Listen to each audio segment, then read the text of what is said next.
সবাই জনগণের কাছে যাবে, নিজের বক্তব্য নিয়ে যাবে, দলের অঙ্গীকার নিয়ে যাবে, নিজের চরিত্র নিয়ে যাবে, নিজের কার্যক্রম নিয়ে উপস্থিত হবে। জনগণ অতীত বর্তমান বিবেচনা করে ভবিষ্যতে কার উপর আস্থা রাখবে সেই সিদ্ধান্ত নেবে। আমাদের অঙ্গীকার একেবারেই স্পষ্ট। আমরা একটা দুর্নীতি দুঃশাসন মুক্ত ন্যায় ইনসাফ ভিত্তিক আমরা একটা সমাজ গড়তে চাই, যেই সমাজে ফ্যাসিজম আর ফিরে আসবে না। এর জন্য আমরা দুটো নির্বাচন একসাথে অংশগ্রহণ করব, একটি জাতীয় সংসদ নির্বাচন আর একটি হচ্ছে রেফারেন্ডাম। আজকে আমি নির্বাচনের ব্যাপারে কিছু বলবো না, এটা আচরণবিধির লঙ্ঘন হবে। ওটা কালকে থেকে বলা শুরু করবো ইনশাল্লাহ।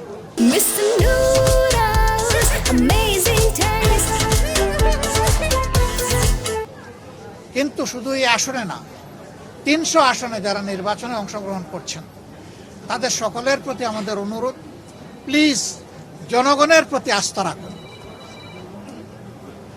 জনগণকে শান্তিপূর্ণভাবে সিদ্ধান্ত নিয়ে তার ভোট তার পছন্দ মতো প্রতীক এবং বাক্সে পৌঁছানোর সুযোগ দিন। এর মাধ্যমে যেই নির্বাচিত হয়ে আসবে সকল রাজনৈতিক দলের দায়িত্ব হবে তাকে সহযোগিতা করা,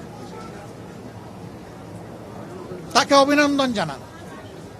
কিন্তু এখনই যদি সেই 15.5 বছরের কায়দায় আবার নির্বাচনী ময়দানকে উলট পালট করে দেওয়া হয়, তাহলে জাগ্রত যুব সমাজ কাউকে ক্ষমা করবে না। তারা তো বুকের রক্ত দিয়েই পরিবর্তন এনেছে। দেশবাসী আমরা তাদের সাথে ছিলাম, নেতৃত্ব তারাই দিয়েছে। যে যুবকরা যুবতীরা নেতৃত্ব দিয়েছে, যাদের বয়স 30-35 বছর হয়ে গেছে, 18 বছর বয়স থেকে তার ভোট দেওয়ার অধিকার প্রতিষ্ঠিত হয়েছে, কিন্তু আজ পর্যন্ত তারা একটা ভোট দিতে পারে নাই। একজন নাগরিকের সবচেয়ে বড় অধিকার হলো তার ভোটের অধিকার। সেই অধিকারই কেড়ে নেওয়া হয়েছিল। একই কায়দায় এখন যদি কেউ আবার আমার ভোট আমি দিব, তোমারটাও আমি দিব, এই স্লোগান দিয়ে যদি কেউ ভোটের ময়দানে নামেন, এই যুব সমাজ তাদেরকে ভোটের মাধ্যমে, ব্যালটের মাধ্যমে সমুচিত জবাব দেবে।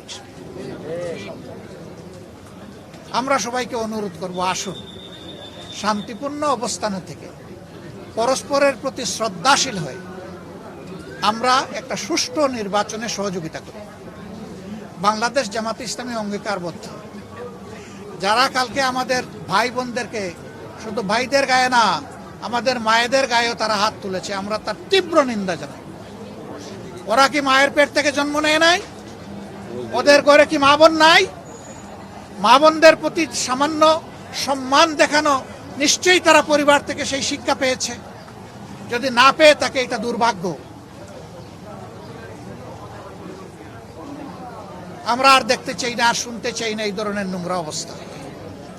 শুধু ঢাকা 15 না, এখানে ওখানে টুকটাক আমরা এগুলা শুনতে পাচ্ছি। আমরা নির্বাচন কমিশন এবং সরকারকে বলবো, যদি সত্যি আপনারা যে অঙ্গীকার করেছেন সুষ্ঠু নির্বাচনের, সেই অঙ্গীকার যদি আপনারা বাস্তবায়ন দেখতে চান, তাহলে আপনাদের দায়িত্ব আপনাদেরকে অবশ্যই পালন করতে হবে।